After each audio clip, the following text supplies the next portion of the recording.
earnings corner now. Delight and despair for IT major Wipro in its fourth quarter earnings. The company managed to beat street expectations across operational parameters in the fourth quarter. So both dollar revenues and rupee revenues grew higher than expected, as did margins. But the company said it expects growth to contract by up to 2% in the first quarter FY18.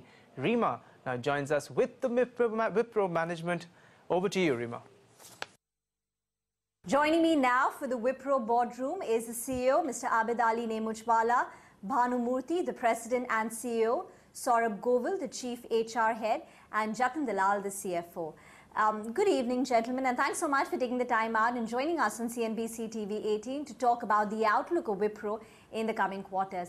Mr. Nemuchwala, first question to you. The guidance has really shocked the street. Negative growth to start the year in FY18. If you could tell us what is baked into this guidance and what should we expect from healthcare as well as retail in the coming quarters? So, Rima, first of all, thank you very much for having us on the program. As we have guided and said in our commentary that we see some issues, especially in healthcare, given that we have market leadership in the Obamacare space, and that is undergoing a repeal and replace. Until we have clarity on what it is going to be, we have had about 3 project cancellations in that space, and that is contributing to the negative growth from Q4 to Q1. Also, some of the engagements in the telecoms communications vertical have come to a logical conclusion, and some of the deals that we have won are taking longer to ramp up, and that is also contributing towards the dip from Q4 to Q1. Although all the other verticals, whether it is banking and financial services, manufacturing and technology, or our consumer business as well as ENU, will grow, and the growth momentum will continue into Q2 and beyond. ENU, as we had said last time, would bottom out in Q1. Actually, it has bottomed out a quarter before, as you saw in Q4. Now we have growth, and we continue to expect growth going forward. So while Q1 will see a dip and negative guidance that we have given, in the medium term, we don't see any structural issues from a growth perspective, and we are relatively optimistic about it. Just a quick follow-up. In your press conference, you indicated that healthcare will bottom out in Q1. What about on retail? You're also spoken about softness in retail. Is that going to be a one-quarter phenomena, or do you expect the weakness to persist through FY18 on retail? So retail softness is more an overall industry issue, and what we see is, I talked about it in Q4, and we continue to see that in Q1, and I think we will continue to see that in the near future, because the entire retail industry is undergoing a fundamental transformation. What I'm optimistic in retail about is the digital transformation that we have as a capability that a lot of retailers are requiring, and we are starting to see the traction in the retail segment through our digital offering, which doesn't result into a huge quarter-on-quarter dip, but there is an overall softness in growth that we see in retail. But otherwise, overall, I feel optimistic about our participation in the segment there. The spend is under pressure over there, given that retailers are having challenges in terms of online retail versus the traditional brick-and-mortar model. Jatin, I know you all don't give us a quantitative guidance on margins, but directionally, if you could tell us, how would FY18 margins compare with FY17 as you see it now, given the headwinds in currency as well as a couple of sectors? Sure. So, as you mentioned, we don't give guidance for margin specifically, but let me give you a color. How do we see the margin in Q1 and then for the rest of the year? Q1, we will have a certain headwinds, one in form of the one-time benefit that we had in Q4 will not repeat. The revenues would be slightly lower. We will also invest in people by going ahead with our merit salary increases from 1st June.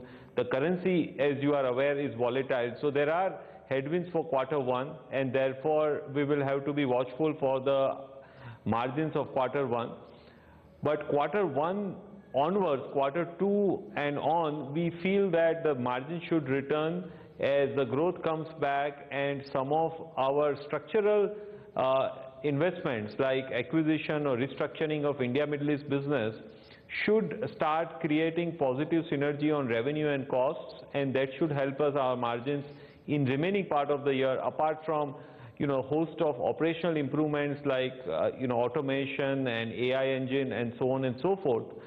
So therefore we feel that we should improve margins from Q2 onwards, and directionally we have said that barring currency volatility, we want to remain in a narrow band in FY18 of what we have delivered in FY17. So largely similar on a constant currency basis, you would say. Mr. Bhanumurthy, you've not announced a dividend for this quarter, but you have indicated that the board will consider a buyback in July. Would the total payout in FY18, buyback plus dividend, be the same as what we've seen, as per your historical records? Should I ask Jesse to take that call? Yeah, so sure, thanks Bhanu. So we have maintained in past that our payout ratios would be 40 to 45%. Last year our payout ratio, which was dividend plus buyback, was 48%. And as you are aware, we have announced a 1:1 bonus today as a recommendation from the board. So we will have two actions. One would be the bonus, and then what we have said is that the board will consider a buyback proposal in July 2017, and once the board considers and deliberates it and shares the final quantum, at that time we'll be happy to share with you. Okay. Mr. Govil, if you could tell us what is the proposed wage hike for FY18? How would it compare with the prior year? Would wage hikes be a little more muted this time around? And utilizations have improved to 81.9%. Sustainable at these levels? So, both on, let me first speak to you about the merit increases. So, as we plan every year, we will have it effective 1st June this year. We are going ahead. It will be in line with what industry is doing. It will be muted, it will be selective, it will be in line with the industry. It will be less than last year. So very clearly, that's the way we have planned it out. It will be very, very differentiated for different kinds of people, but we'll do it both on-site and offshore, effective 1st of June. So that's as far as the MSI is concerned. On the utilization, we are very clearly, if I look at the overall people supply chain, our attrition numbers are at all-time low. Our utilization is at an all-time high. And if you see, I've been speaking about this last 3-4 quarters, we have grown our utilization. And in the current scenario of hyper-automation, very clearly we see we have further headspace to improve our utilization. So we will drive this operational parameter as we keep going in. On the hiring side, we continue to recruit from campuses. Our localization drive is continuing, and we will hire people for the new technology areas like digital, etc. So that gives you an overall perspective of where we are from a MSI salary increases and utilization point of view. Mr. Nemachwala, running out of time, so one final question and quick one. FY19, you will be hitting industry growth rates for the full year, and do you still maintain your $15 billion revenue target by FY20?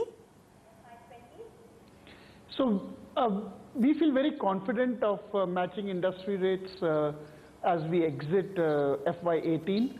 The FY20 number of $15 billion, as you know, is an ambition, it is not a target, and we feel very energized about having that ambition, and the entire organization is investing in capabilities, building capabilities to be able to get as close to that number as possible.